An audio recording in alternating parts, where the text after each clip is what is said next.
जय श्री कृष्ण। राधे राधे। राधा रानी आप और आपके परिवार पर अपनी असीम कृपा बनाए रखे। आज हम विशाख मास की कथा का 22वां महात्म शुरू कर रहे हैं। बोले विष्णु भगवान की जय। मैथिल ने कहा, इस विशाख नाम के मास में कौन सी तिथियां पुण्य है और इनमें कौन से दान विशिष्ट है? संसार में किन लोगों से इनकी प्रसिद्धि हुई? जय विस्तार पूर्वक मुझसे कहिए। श्रुतदेव जी ने कहा, विशाख महीने में सूर्य के मेष राशि में जाने पर तिथियां पुण्य है। एक एक किया हुआ पुण्य करोड़ों गुना फल देता है। सब दानों से जो पुण्य और सब तीर्थों से जो फल होता है, वह फल एक ही तिथि में जल में गोता लगाने से प्राप्त होता है। स्नान, दान, तप, होम, देवताओं की पूजा, सत्क्रिया, कथाओं का सुनना तुरंत मुक्ति देता है। जो रोग से ग्रस्त होता है अथवा दरिद्रता से पीड़ित होता है, वह मनुष्य इस पुण्य कथा को सुनकर कृतार्थ हो जाता है। जो इन तिथियों को बिना स्नान किए अथवा बिना दान किए बिताता है, वह महा गो हत्यक, कृतघ्नि और पितरों की हत्या करने वाला कहलाता है। जलाशय सवादीन है तथा शरीर भी सवादीन है। माधव भगवान मन से तथा संपूर्ण गुणों से सेवन करने योग्य है। साधु लोग दयावंत होते हैं। कौन माधव भगवान की सेवा न करे? दरिद्र से, गणिकों से, पंगुओं से, अंधों से, नपुंसकों से, विधवाओं से तथा नर और नारियों से, बालक, जुआ तथा वृद्धों से। हे राजन, रोग पीड़ितों से भी विशाख महीने का धर्म अति सुख साध्य है। इस महीने के आने पर इन शुभ धर्मों को करे। अतः जो कोई इनको जतन से नहीं करता, वह पशु है। जो नीच पुरुष इन अति सुलभ धर्मों को नहीं करता, उसको निरंतर नरकलोक प्राप्त होता है। इसमें कोई संदेह नहीं है। हे राजेंद्र, जिस प्रकार से दही में से मक्खन निकाला जाता है, उसी तरह इस महीने में से सब पापों का नाश करने वाली तिथि का अब मैं वर्णन करता हूँ। महापुण्य विशाख मास में सूर्य के मेष में स्थित होने पर पापों का नाश करने वाली अमावस्या करोड़ों यज्ञों को फल देती है। इस संबंध में एक प्राचीन पितरों की कहानी सुनी जाती है, जो संसार में सवर्णी का शासन रहते हुए तथा नरक में पितरों को उद्देश्य करके प्रचलित थी। 30वें कलयुग के अंत में सब धर्मों के छोड़े जाने पर अनर्त देश में धर्म वर्ण नाम का ब्राह्मण प्रसिद्ध था। उस मुनि ने घोर कलयुग में मनुष्य को पाप में लीन तथा उसके पहले ही चरण में वर्ण और धर्म से हीन देखा। वह एक बार जग करते हुए मौन धारण किए हुए मुनियों और महात्माओं के पास पुष्कर क्षेत्र में आया। वहां पर शास्त्र जानने वाले ऋषियों की पुण्य कथा कह रहे थे। वहां पर व्रत धारण किए हुए कुछ लोग कलयुग की प्रशंसा करने लगे।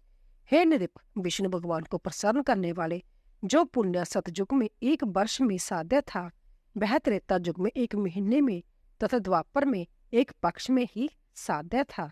कलयुग में उसका 10 गुना पुण्य विष्णु भगवान का स्मरण करने से ही होता है। कलयुग में किया हुआ छोटा पुण्य करोड़ों गुना फल देता है। दया पुण्य से हीन तथा दान और धर्म न करने वाला दया दान न करके केवल हरि भगवान का नाम उच्चारण करके वह विष्णु लोक में जाता है। जिस प्रकार दुर्भिक्ष में अन्नदान देने से ऐसी वार्तालाप के अंत में नारद मुनि वहां आ पहुंचे। एक हाथ से शीशन तथा दूसरे में जीवा पकड़कर हंसते हुए वह मुनि श्रेष्ठ उन्मत्त की तरह नाचने लगे। तब सभ्य लोगों ने पूछा, हे नारद, जे क्या?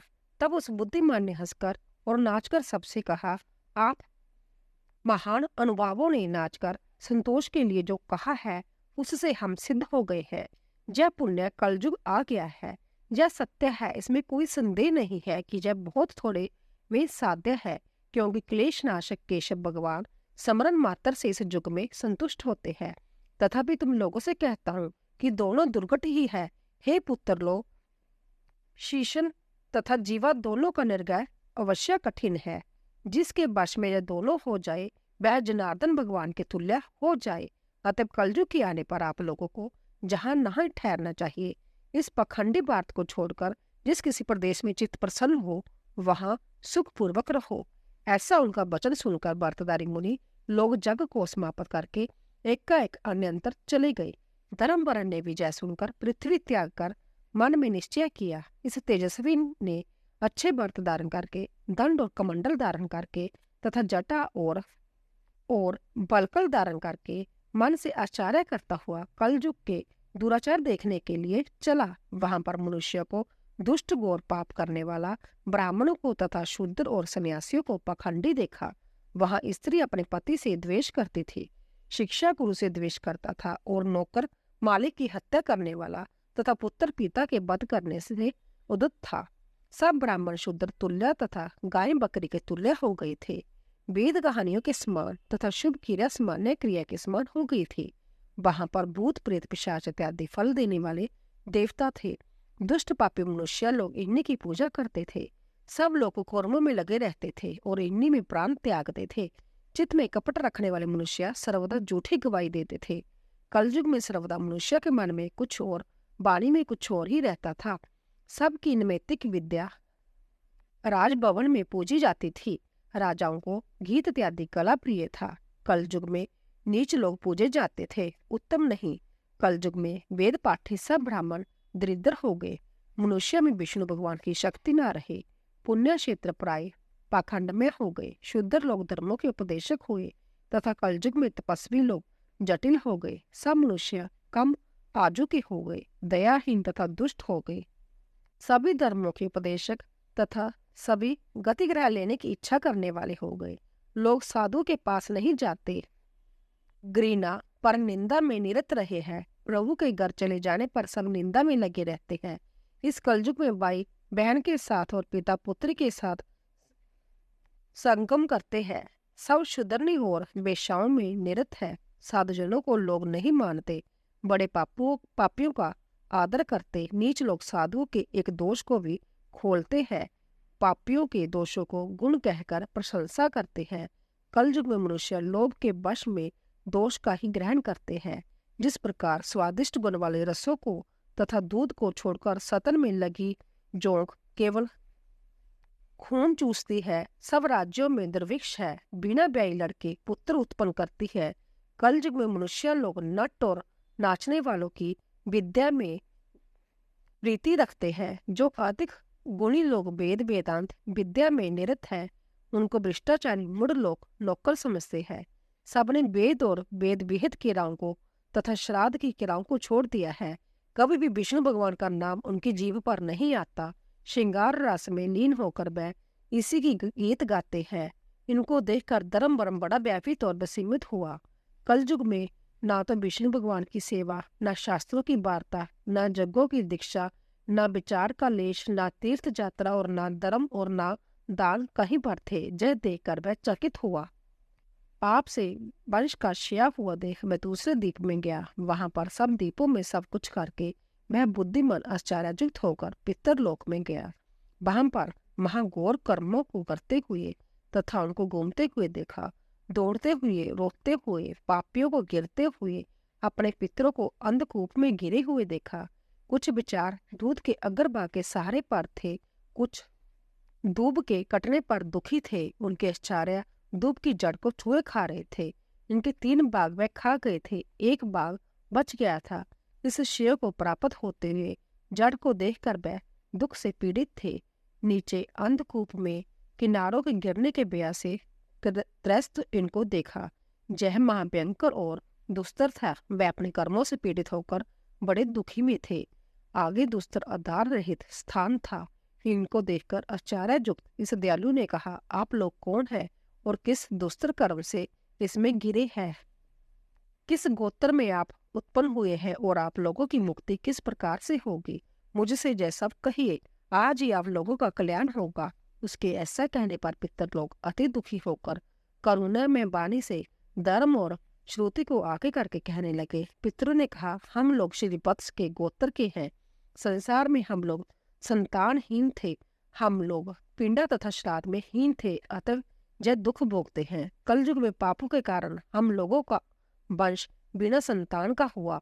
पाप से वंश क्षय हो जाने के कारण हम लोगों को कोई पिंडदान नहीं करता। इसी कारण से निराधार हम दुरात्मा लोग अंधे कुएं में पड़े हैं।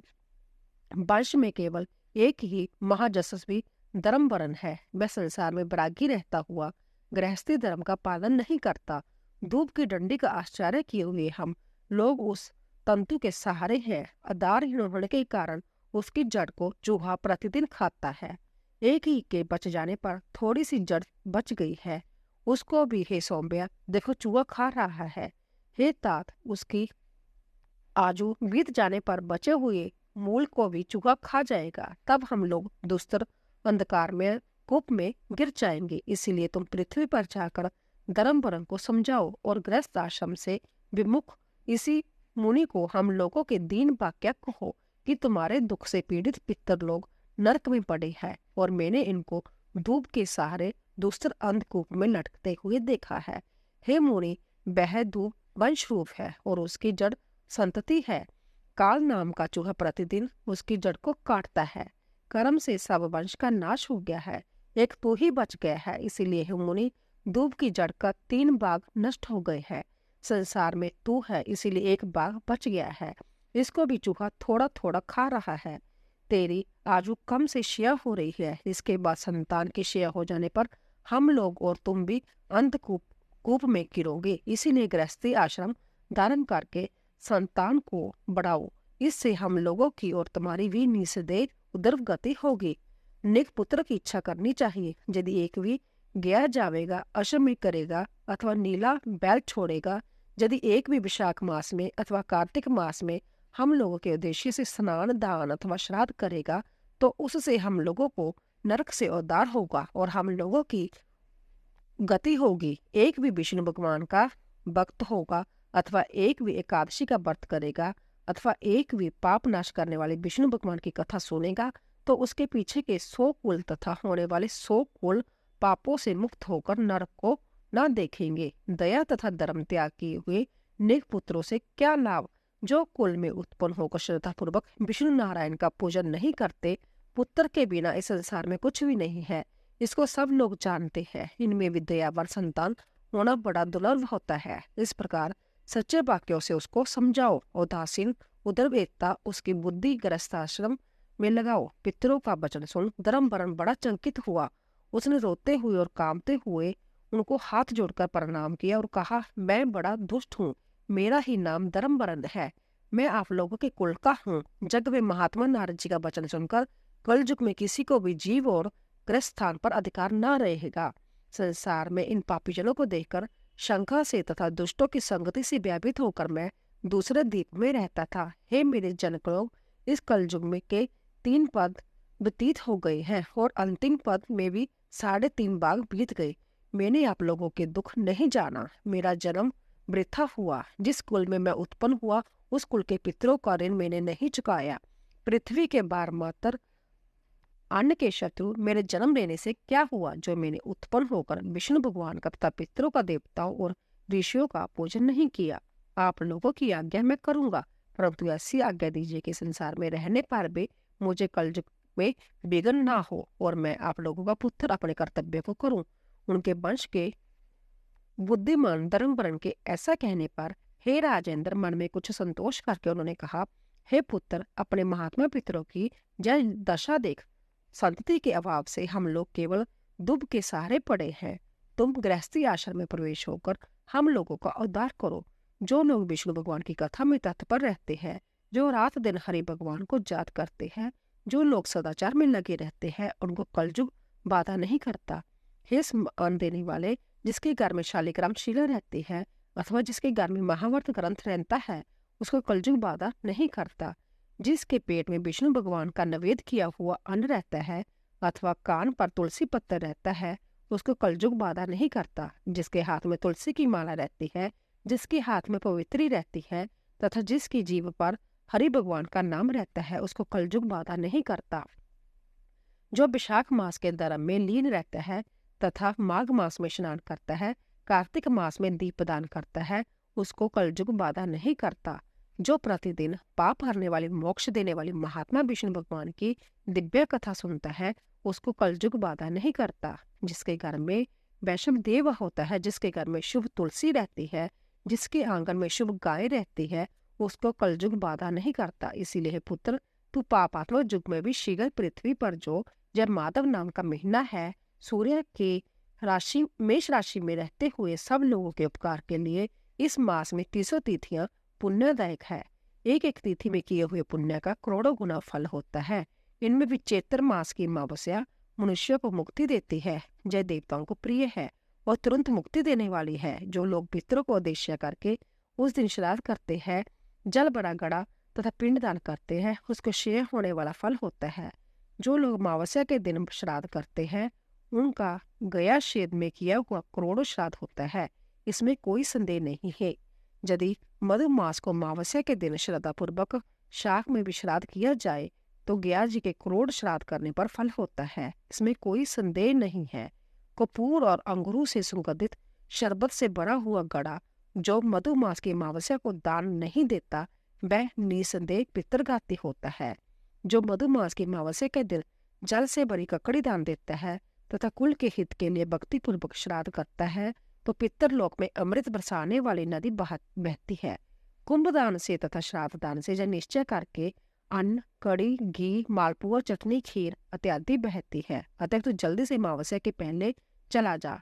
हे महापति, श्राद्ध, पिंडदान तथा जल से बड़ा गड़ा दान कर, सबके उपकार के लिए गृहस्थ आश्रम धारण कर और धर्म अर्थ काम से संतुष्ट होकर उत्तम संतान को प्राप्त कर। फिर मुनि के आचरण से सुख से दीपों में बलिवांति घूम। इस प्रकार पितरों से आज्ञा पाकर वह मुनि शीघ्र ही पृथ्वी पर गया। पुण्य चैत्र मास में सूर्य की मेष राशि में रहने पर प्रातःकाल स्नान करके पितरों, देवता और ऋषियों को तर्पण करके उसने पाप को नाश करने वाले श्राद्ध किया तथा जल में बड़ा गड़ा दान किया। इस दान के पितर लोगों को मुक्ति हो गई। संभव विवाह करके उसने सुंदर संतति प्राप्त की और लोक में इस पाप नाश करने वाली तिथि को प्रसिद्ध किया। फिर संभव मुनि होकर गंध मादन वन में गया। इसी से यह मधुमास की अमावस्या अति शुभ करने वाली और अति पुण्य हुई। इसके समान लोक में दूसरी कोई तिथि न देखी गई, न सुनी गई। तो दोस्तों, इसी तरह 22वां अध्याय पूरा हुआ। बोले विष्णु भगवान की जय। तो दोस्तों, अगर आपको हमारी कथा पसंद आ रही हो, प्लीज जाने से पहले चैनल को सब्सक्राइब कीजिए, लाइक कीजिए और शेयर कीजिए। आप सभी का धन्यवाद।